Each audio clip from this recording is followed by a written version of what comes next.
Welcome to this passage through one of the most unsettling cases ever recorded in Kentucky's past. Before we dive in, share in the comments where you're tuning in from and the precise hour you're hearing this tale. We want to know which places and what times of day or night these documented accounts reach. The fall of 1907 descended upon Harlan County with an unusual calm. Pine Mountain stretched long shadows across the valleys below, where scattered hunting cabins stood along the Cumberland River.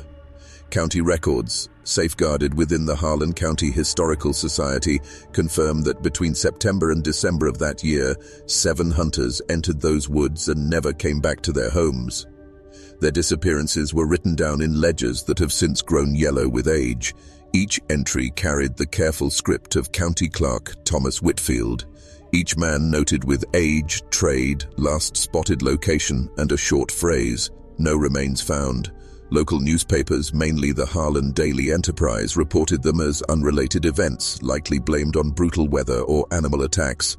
An editorial dated October 28, 1907, remarked the wilderness claims its due every season, a reflection of how casually the risks of the Appalachian wild were accepted in that era. Yet journals discovered in 1962 during renovation of an old homestead hinted something far more dreadful unfolded in those woods. The work was part of a federal plan to open recreation areas, later becoming the Daniel Boone National Forest. The property, about 23 miles southeast of Harlan Town, had sat abandoned for decades. According to crew foreman Samuel Ledbetter, whose statement appeared in a Forest Service memo dated June 17, 1962, the journals were hidden under a loose plank in what had once been the main room of a sizable log cabin. They belonged to Tobias and Elijah Blackwood, brothers who held roughly 300 acres of thick forest in the county's southeastern edge. The deed, filed in 1876, then handed to the brothers in 1899 upon their father's death, described land rising from Cumberland Waters up to Pine Mountain's ridge, spanning Bear Creek Hollow and the eastern slope of Stony Point. The journals, 3 leather volumes with handmade paper, carried daily notes from 1899 to late 1907. What follows was pieced together from those journals, county records, old clippings, and interviews with descendants of Harlan residents from that period.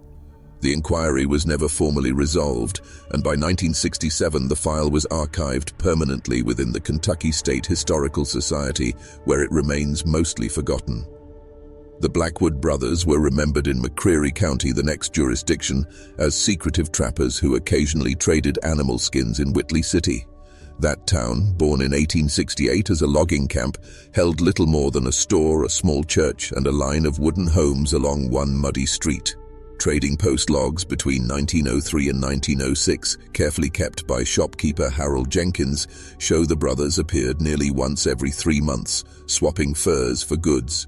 Jenkins's books, later donated by his granddaughter in 1948 to the McCreary County Historical Society, detail the items: salt, coffee, bullets, at times tools, and rarely tobacco for Elijah. The records reveal the brothers spoke scarcely and made transactions quickly before retreating to their land. Entry dated March 12, 1905.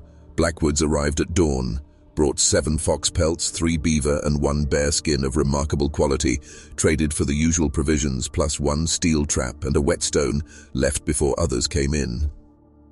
Paid $137 in silver coins dated 1878 to 1881.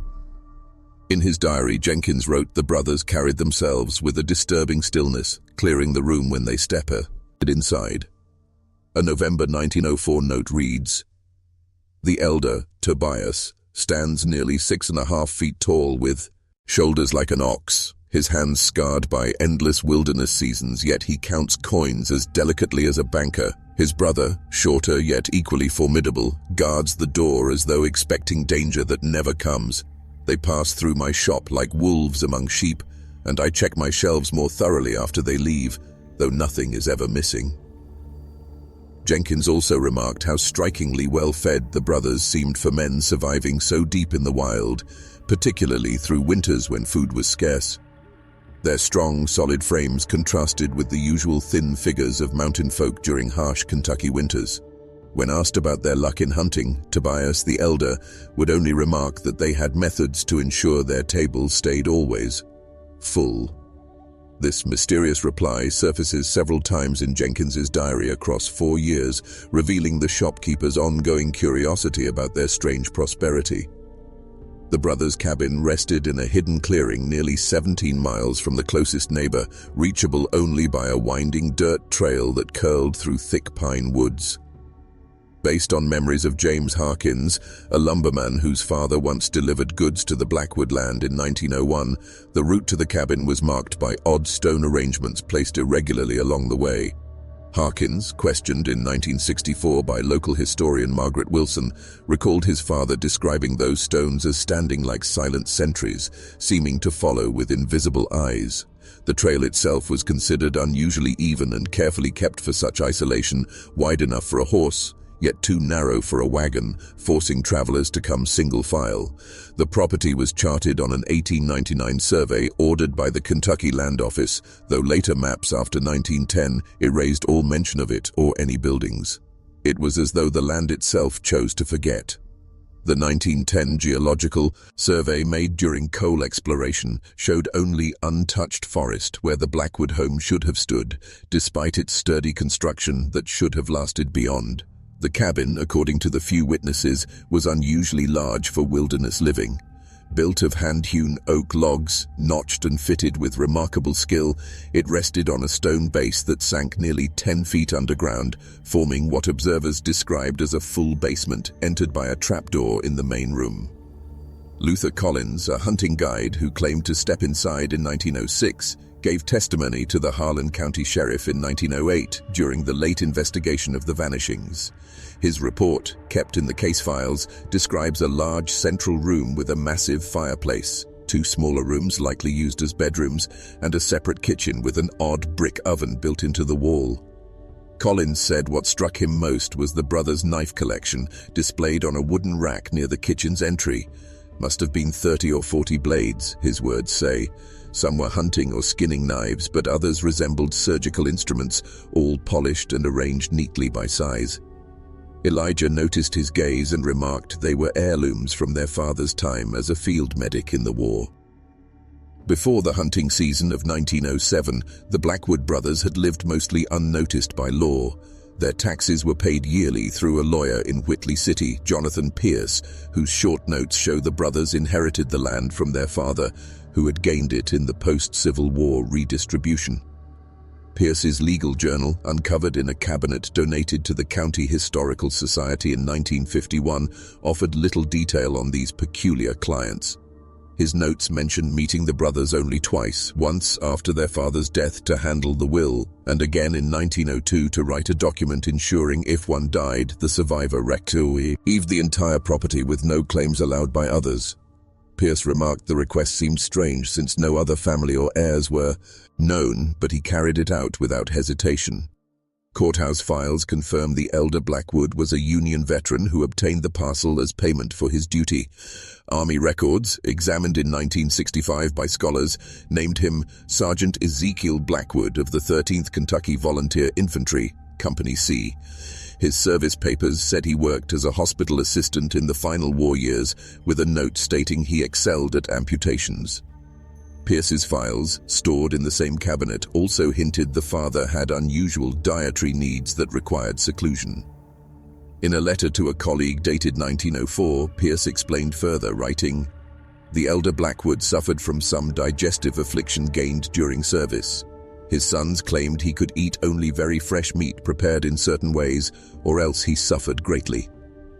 This ailment seemed to shape his decision for such an isolated homestead where wild game was abundant and neighbors were few.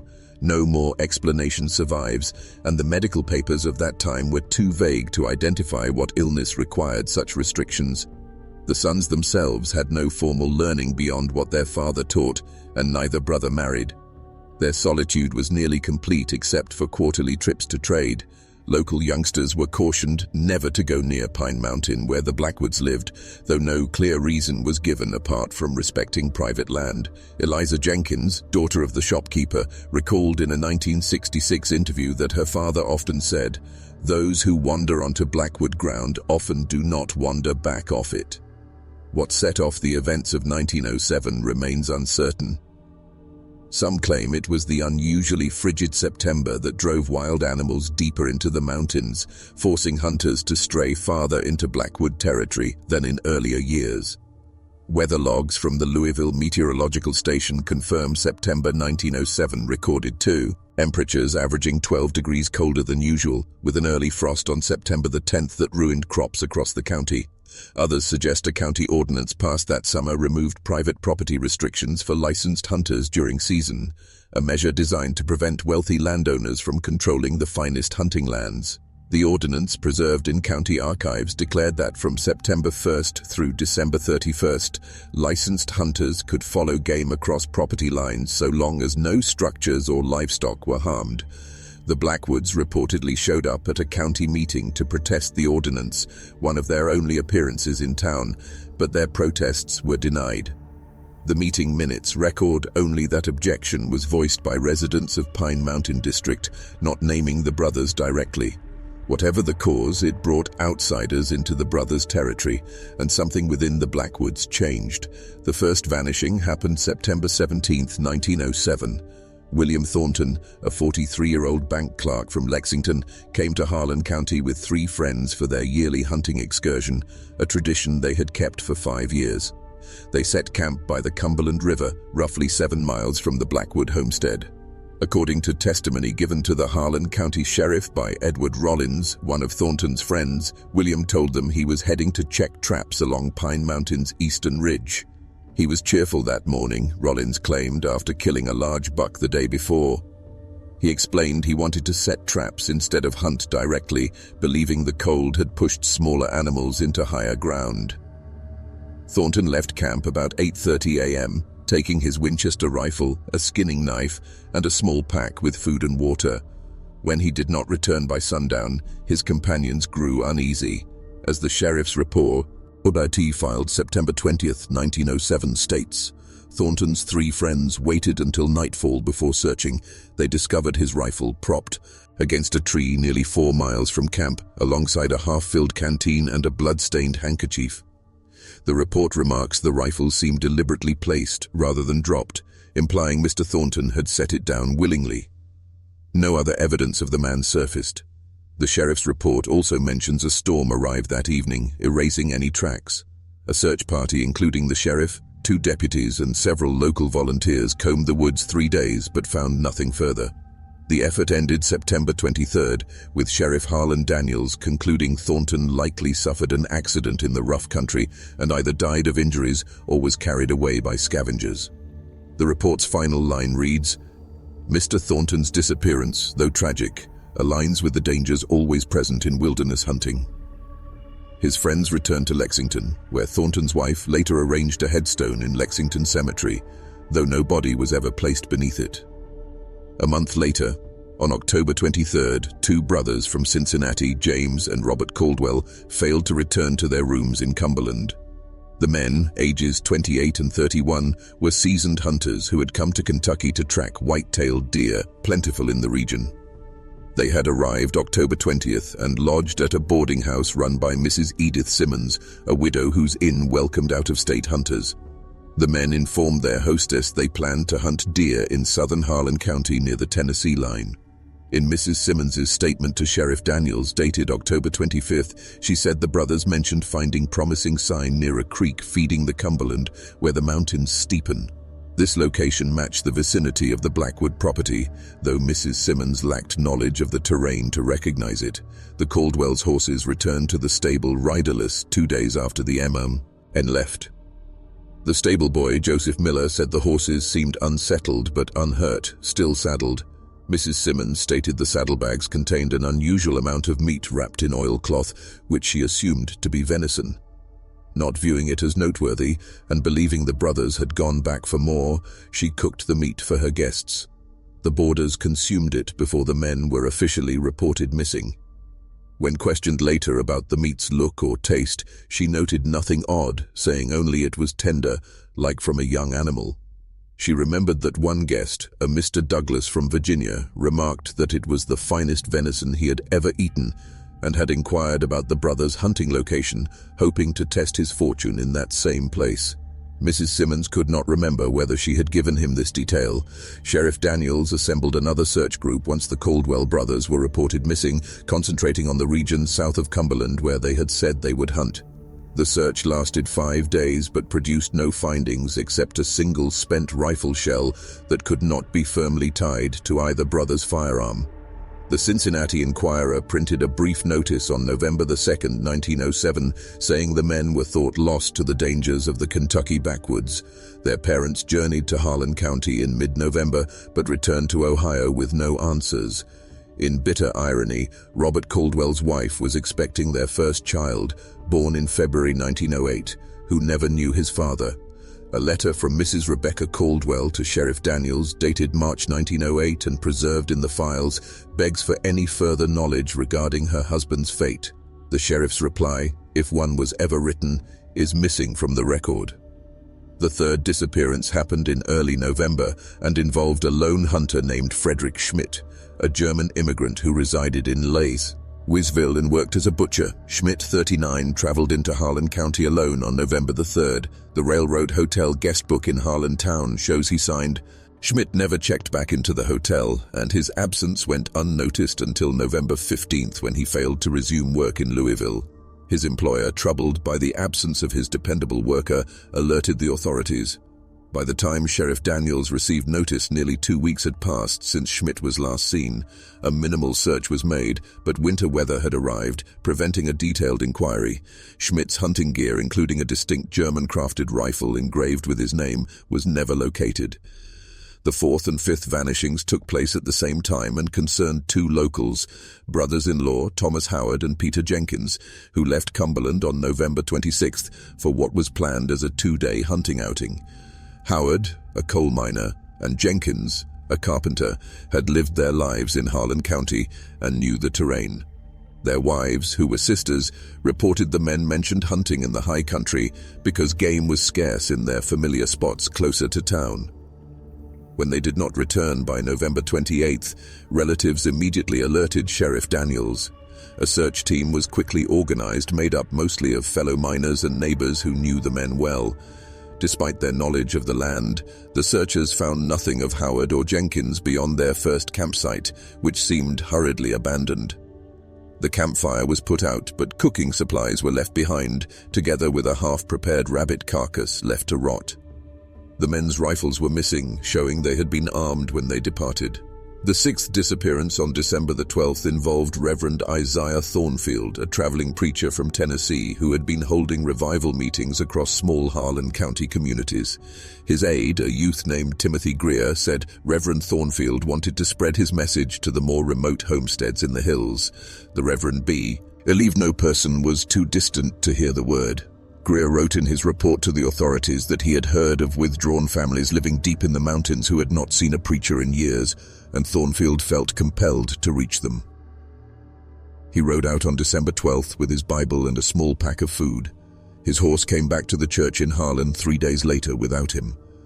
The saddlebags contained the Reverend's Bible, apparently untouched, though his other things were absent. Greer organized a search with churchgoers, but like earlier efforts, it found nothing. The last disappearance of that season, and perhaps the most unsettling in hindsight, came on December 23rd. Mary Caldwell, sister of the missing Caldwell brothers, traveled from Cincinnati to Harlan County, determined to learn the truth about her brother's fate. Ignoring warnings about the perilous winter, she hired a local guide named Jeremiah Stone to lead her toward the area her brothers had intended to hunt. In Stone's later statement to officials, he said they departed the morning of December the 23rd, following the general path Mrs. Simmons had claimed the Caldwell brothers took. Stone reported that as they neared Pine Mountain's foothills, Mary Caldwell insisted on going forward alone a short way to a ridge where she believed she might gain a better view of the land. Stone said he urged against it but yielded to her persistence, agreeing to wait with the horses. After roughly 30 minutes, he became worried and followed her trail but discovered no sign of her. As night fell, he returned to Cumberland seeking assistance. A search group gathered the following morning, Christmas Eve, yet a fierce snowstorm delayed their attempt. By the time conditions allowed a full search, all tracks and traces had been buried under several feet of snow. Mary Caldwell was never recovered. The 7 vanishings years during one hunting season marked an unparalleled pattern that should have prompted a deeper inquiry. Yet various factors contributed to the absence of a unified response. The victims hailed from separate places, several were out-of-state travelers without local ties, and the disappearances stretched across months. Sheriff Daniels, according to county files, was also managing labor disputes at several coal mines in that era, consuming much of his office's resources. Furthermore, the isolated and perilous landscape made large-scale searches hard, especially once winter settled in. The Harlan Daily Enterprise released an editorial on January 8, 1908, remarking on the striking number of missing individuals, but blaming it on the unusually harsh winter and a surge of inexperienced hunters unfamiliar with the deadly mountains. The editorial ended with a plea for stricter enforcement of hunting permits for out-of-state guests, yet offered no hint of foul play. The years moved on and the happenings of 1907 slipped from collective memory. The Blackwood property lay untouched until 1932, when the county officially reclaimed the land for unpaid taxes after the assumed deaths of the brothers, unseen at the trading post since December 1907. The final noted sighting of either man came on December 26, 1907, when Elijah Blackwood made a rare winter trip to the Whitley City trading post. Harold Jenkins's diary entry that day records Elijah as haggard and unsettled, his garments soiled, and his demeanor more troubled than Jenkins had ever known. Jenkins wrote that Elijah bartered an unusually heavy load of meat and pelts, buying goods that suggested extended travel, cured provisions, ammunition, a fresh knife, and a thick coat. When asked about Tobias, Elijah allegedly answered, "My brother remains home attending private matters." Jenkins observed that Elijah departed heading west instead of north toward the Blackwood land, and that was the last verified sighting of either brother. The property was folded into what later became part of Daniel Boone National Forest. The deed filed in Harlan County Courthouse on April 15, 1932, lists the land as deserted and without structures of value, implying the cabin had collapsed or been destroyed across the intervening years. No one showed interest in that hidden tract until 1962, when the Forest Service aimed to raise a fire lookout tower at the highest rise of the old Blackwood grounds. While excavating for the base, workers uncovered the remnants of a cabin that had seemingly burned many decades earlier. The report filed by Supervisor Samuel Ledbetter states the foundation dropped nearly 10 feet beneath ground level, with signs of multiple underground rooms or chambers, unusual for structures of that place and era. Amid the charred beams, they recovered a metal box containing 3 leather-bound diaries, partly damaged by fire yet still readable. The find was sent to Forest Service headquarters in Winchester, Kentucky, where officials judged the discovery historical rather than criminal because of the age of the materials. The journals were first kept at the regional office in Winchester, then moved to the State Historical Archives in Frankfort in 1964. Dr. Eliza Montgomery, an anthropologist with the University of Kentucky, studied the journals in a research project on isolated Appalachian settlements. Her preliminary report, dated October 3, 1964, described the volumes as a rare glimpse into the mindset of extreme seclusion and the rise of alternate moral codes within remote societies. Montgomery noted the journals contained daily entries in 2 distinct scripts, presumed to be those of Tobias and Elijah Blackwood. Entries from 1899 through early 1907 revolved mostly around routine survival in the wilderness, hunting tallies, notes on weather, upkeep of their property, and occasional reflective passage. As that Montgomery called unexpectedly eloquent for men likely of limited formal schooling.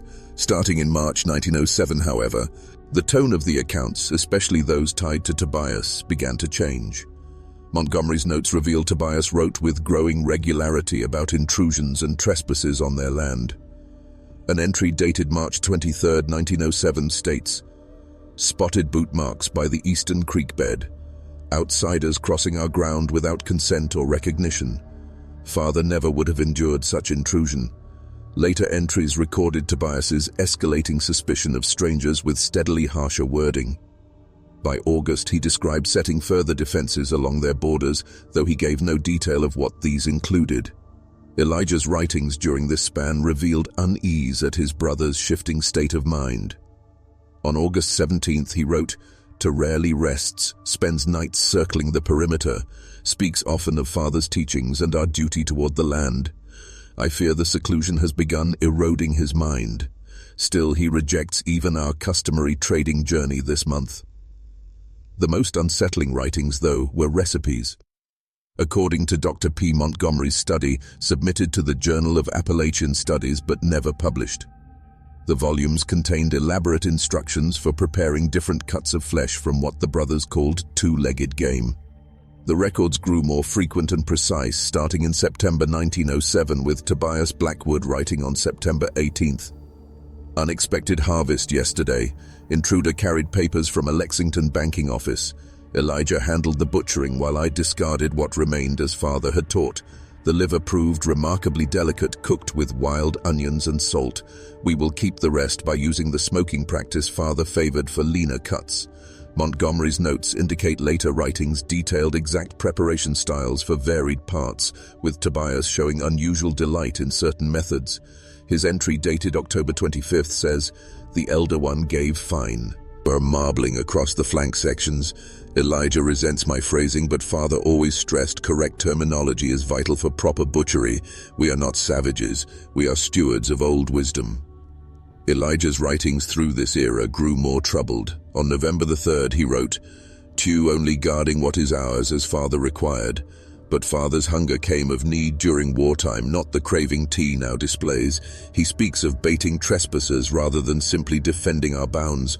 I cannot find rest, though the meat sustains us through these cold nights." By December, the brothers seemed in strife. A passage from December 14th in Elijah's script declares, "Confronted Tay about the preacher, he posed no danger. The man only wished to bring his Lord to our door. T said, 'All intruders are the same. Their intent means nothing when the outcome is violation of our refuge.' He grows more like Father with every day, though Father at least restrained his desires." Montgomery's inquiry ended abruptly in November 1964, her article withdrawn. University logs show she requested a sabbatical soon after and moved west to Oregon. She never returned to the subject. The journals were then locked in restricted storage after a review by the State Attorney General's office in early 1965. A short memorandum added to the case notes stated only that no actionable proof existed to justify reopening matters more than 5 decades past, particularly with no confirmed remains recovered. The case received the label of historical interest and was archived. In the years following Montgomery's halted work, a folklore researcher named Martin Ridley passed through Harlan County collecting oral traditions. In 1966, he spoke with Abigail Jenkins, the 87-year-old daughter of the shopkeeper who had known the Blackwood men. The transcript of that conversation, preserved in the American Folklore Archive at the Library of Congress, holds a chilling recollection. "My father seldom mentioned the Blackwoods," Jenkins told Ridley, "but near his death he revealed things he had hidden for decades." According to Jenkins, her father once confided that in December 1907, Elijah Blackwood arrived at the post alone, his manner stranger than usual.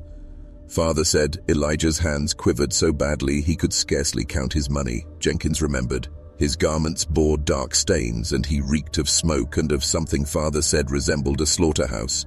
He traded an extraordinary quantity of meat, insisting it was venison and wild boar, though Jenkins's father observed it was packaged in a manner unlike their usual goods.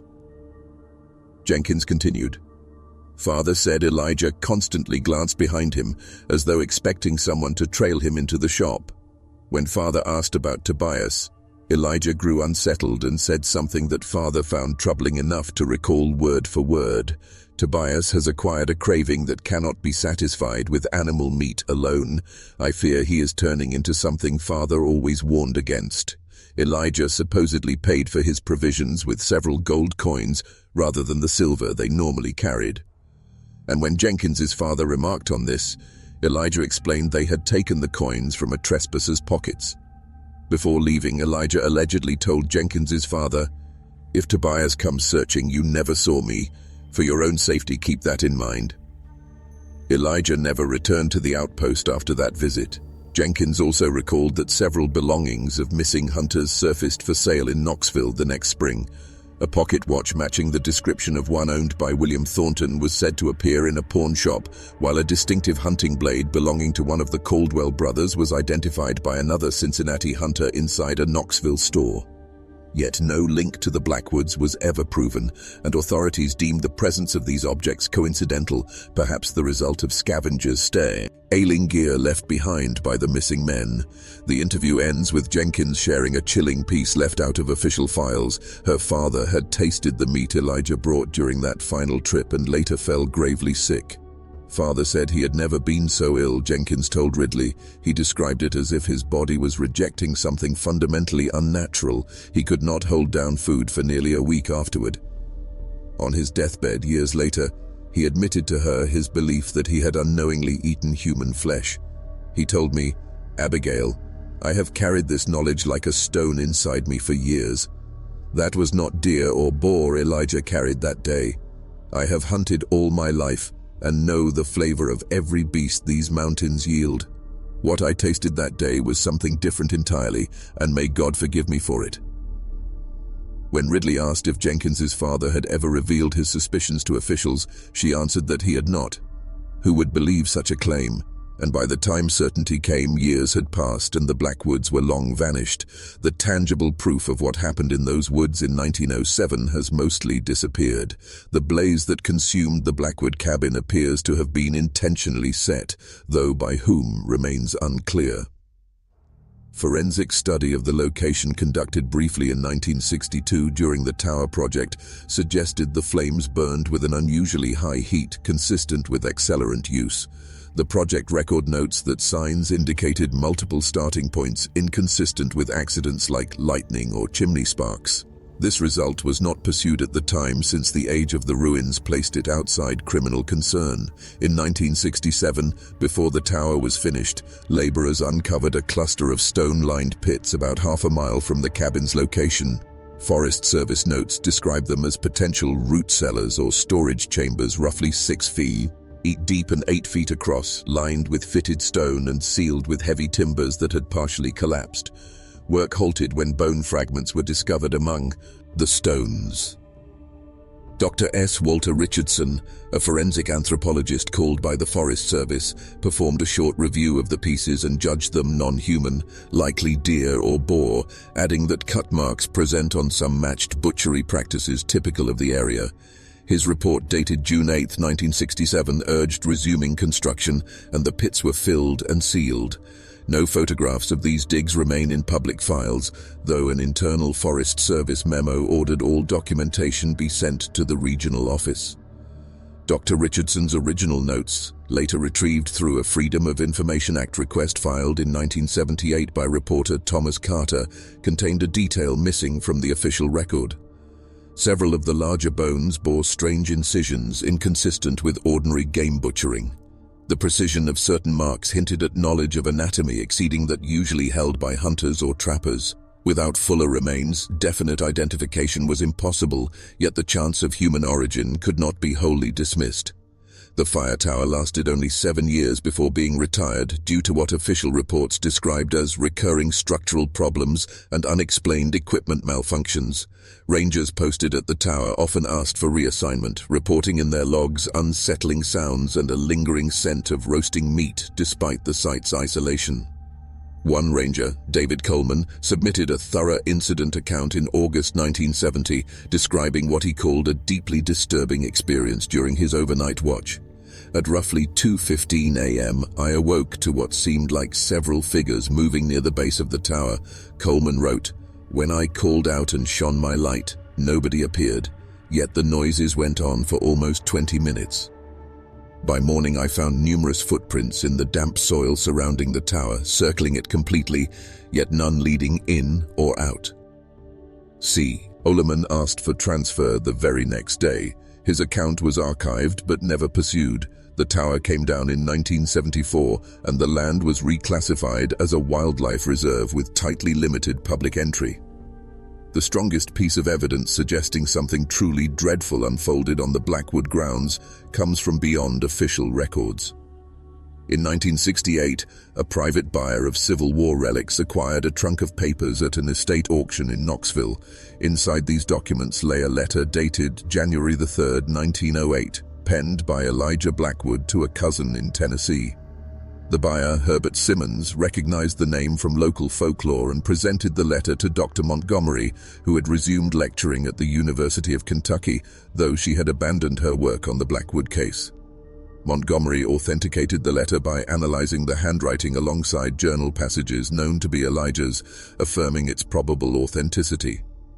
The letter, written on water-stained parchment in fading ink, carries a kind of confession. "Dearest cousin," it begins, "though we have never met, I write as your last surviving kin according to father's notes. What I must reveal may never reach your eyes, for I doubt my courage to ever send it. Yet I must set truth to paper before I leave this world or lose my mind altogether." Elijah explained that his father had instructed them that human flesh bore unique qualities granting vigor and long life if eaten often. He asserted their father, Ezekiel Blackwood, endured the brutal winter of 1865 while serving in the Union Army by consuming the bodies of fallen soldiers, developing an obsession he passed to his sons through teaching and practice. "Father taught us that certain men, especially those who lived purely and avoided liquor, provided flesh that nourished not only the body, but the soul." The letter adds, "He named it the highest sustenance and believed it prolonged his life beyond natural bounds. He trained us to recognize proper subjects, prepare the flesh in ways that preserved what he called its essence, and to hide the remnants where nature herself would erase them." Elijah wrote that after their father's death in 1899, he and Tobias initially abstained from the ritual, living instead on ordinary game. But during the harsh winter of 1901, Tobias relapsed into father's ways when a wandering trapper sought shelter in their cabin. He claimed it was self-defense, since the man had grown delirious with fever and threatened us with his blade. Elijah admitted, "But I saw the expression in my brother's eyes as he carved the meat, the very hunger that consumed father in his last years." According to the letter, the brothers forged an uneasy pact to consume only intruders who entered their land and posed some imagined threat. This agreement lasted until hunting season of 1907, when new county laws brought more sportsmen onto their grounds. Elijah claimed Tobias grew increasingly overtaken by the craving, at last stalking humans intentionally instead of simply eating trespassers. He began setting snares not for wildlife but for men, the letter says. He tracked their paths, located their camps, and chose victims with the same precision father taught for selecting prime deer. What had once been reluctant survival became eager pursuit. The letter recounts that on Christmas Eve 1907, Elijah found Tobias cooking a stew made from the remains of a young woman searching for her missing hunter husband. When I noticed female clothing among the discarded belongings, something inside me shattered. Elijah wrote, "Father had stated clearly that women were never to be deemed acceptable. Something essential had shifted within Tobias. He was no longer eating for survival but for gratification. The look upon his face as he stirred that pot still torments me." According to the letter, this broke Elijah's final boundary, and he swore he slew his brother that night and set fire to their cabin with Tobias inside. "I struck him from behind with father's old military spade. As he leaned over the fire, I convinced myself it was mercy, not killing, that the sibling I had known was already gone, replaced by something that only wore his face. I poured kerosene across all that would burn and set the blaze I hoped might cleanse what we had become. Perhaps it was cowardice that I did not remain with him in that pyre." The letter ends with Elijah declaring that he was heading west to escape the craving that never fully fades. His last words read, "I feel it still, cousin, the hunger father planted in us.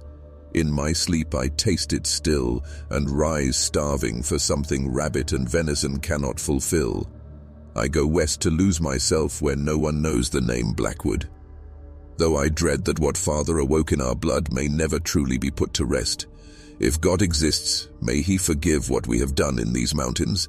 I know I shall never forgive myself."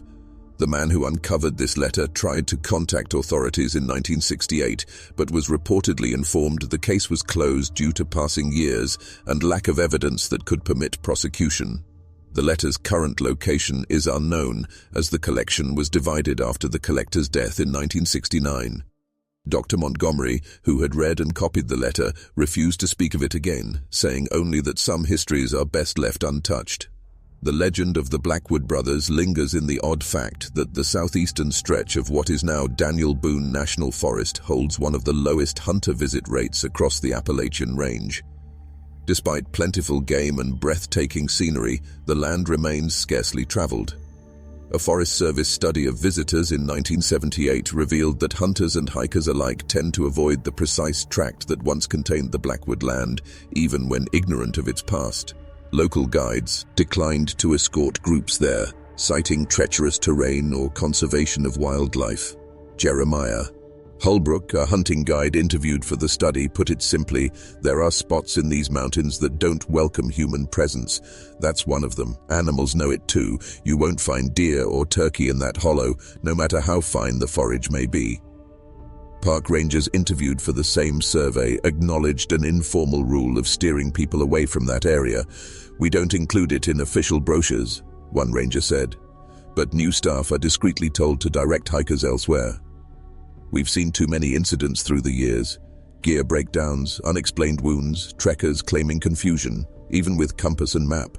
One ranger, speaking off record, admitted, "There's something off in that hollow. Wildlife avoids it.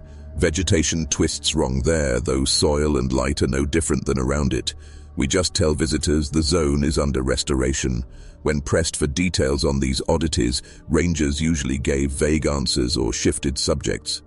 The coordinates once marking the Blackwood cabin vanish from all official forest charts printed after 1970.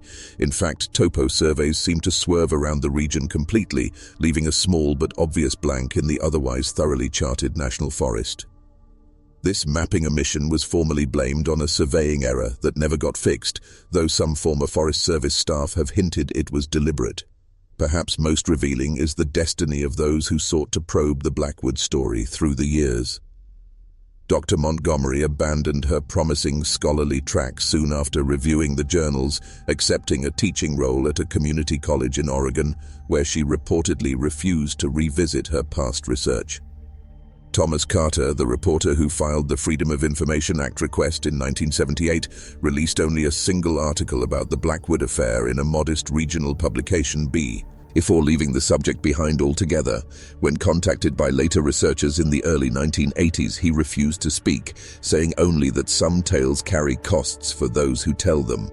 Martin Ridley, who interviewed Abigail Jenkins, died suddenly of heart failure just weeks after depositing his recordings at the Library of Congress, despite no prior history of cardiac troubles. Dr. Chet Richardson, who analyzed the bone pieces found at the scene, asked for reassignment to a California university right after filing his report, and never again published on forensic anthropology. In the years since, the Blackwood account has dwindled to a mere footnote in the region's vast fabric of folklore. Locals may still pass softened versions by campfire, usually framing it as a story of two reclusive men who might have attacked trespassers rather than devoured them. The darker aspects have been largely stripped from the oral tradition, perhaps out of a shared wish to forget. Sporadic whispers emerge of hikers stumbling across strange stone shapes or metal tools in the uncharted stretch of the forest, yet no sanctioned inquiries have been made. In 1992, a backpacker claimed he had found what looked like a stone-lined pit, much like those mentioned in the 1967 Forest Service documents. But when rangers went to the coordinates he gave, they located no such feature. The backpacker later withdrew his statement, insisting he must have grown confused in the thick woods. The final recorded reference to the case in government files appears in a 1973 internal memo from the Kentucky State Police Archives, authorizing the relocation of all material tied to the 1907 vanishings into long-term storage, with a note that they are to be retained but not digitized or added to any public-facing index. The memo carries a puzzling addition: annual confirmation of secure containment required. Why document? Tied to a case over 60 years past would need yearly security checks is never clarified. A Freedom of Information Act petition filed in 2002 seeking entry to these records was rejected, citing active investigation status even though the matter had been officially closed decades earlier. When pressed for details, state representatives insisted the label was an administrative mistake, yet still denied access to the documents. Perhaps most revealing is the reality that even today, hunting permits issued in Harlan County include a chart with a shaded region marked only as environmentally sensitive zone, no hunting allowed. This section matches exactly to the former Blackwood estate, though no public reason for the restriction is ever given to permit holders. The label cannot be linked to any concrete environmental safeguard order or conservation measure. Local folk know better than to inquire. They simply nod and keep clear of the land, especially come autumn when the hunger of predators grows strongest. The mountain has guarded its mysteries for more than 100 years. Maybe that is for the best. During research for this account in 1968, a reporter from the Louisville Courier-Journal journeyed to the region to question elderly residents who might have recalled the events of 1907. Most refused to speak on record, but one man, then in his 90s, shared a view that perhaps best reflects the lingering shadow of the Blackwood brothers. "The mountains hold on to what people attempt to forget," he told the reporter. "Those brothers weren't the first to develop strange cravings in these hills, and I doubt they'll be the last. Some hungers," he said, "don't die with the men who carried them. They sink into the ground, leak into the streams, and bide their time for someone new to sate them." The reporter's story never reached print. His notes were discovered in his deserted car near the forest line. The reporter himself was declared missing but was later found in a hospital in Nashville, having admitted himself under an assumed ID entity. He remembered nothing of the 3 days after his interview and soon left journalism for good. When approached by researchers in 1969, he refused to mention the Blackwood case, saying only, "Some stories aren't meant to be spoken, some cravings should never be remembered." Perhaps he was right. Or perhaps by forgetting we allow such cravings to grow restless again. What is certain is that something took place in those Kentucky woods during the autumn of 1907. Something that turned 7 disappearances into a legacy of hushed warnings and sidelong looks. The official files may be sealed, the witnesses long buried, and the physical proof erased by time. But the hollow where the Blackwood cabin once stood still lies barren of both animals and visitors. In a forest alive with creatures, that silence speaks louder than words. In the decades since this account was assembled, the eastern ridge of Pine Mountain has sometimes been struck by unexplained wildfires despite no lightning strikes or human campfires ever recorded nearby. Rangers note that these blazes typically spark in late September or October, burning fiercely, yet never stretching beyond the lines of what was once Blackwood ground. After each blaze, rangers report coming across odd circles of stones that were not present beforehand, ring-like patterns resembling cooking pits that appear to have been freshly used, though the site is officially forbidden to outsiders. Perhaps it is only the wind and rain shifting the terrain after the fires sweep through. Or perhaps, as local legend insists, some hungers never die, reigniting each fall when hunting season begins and strangers again wander the ancient woods of Harlan County, Kentucky.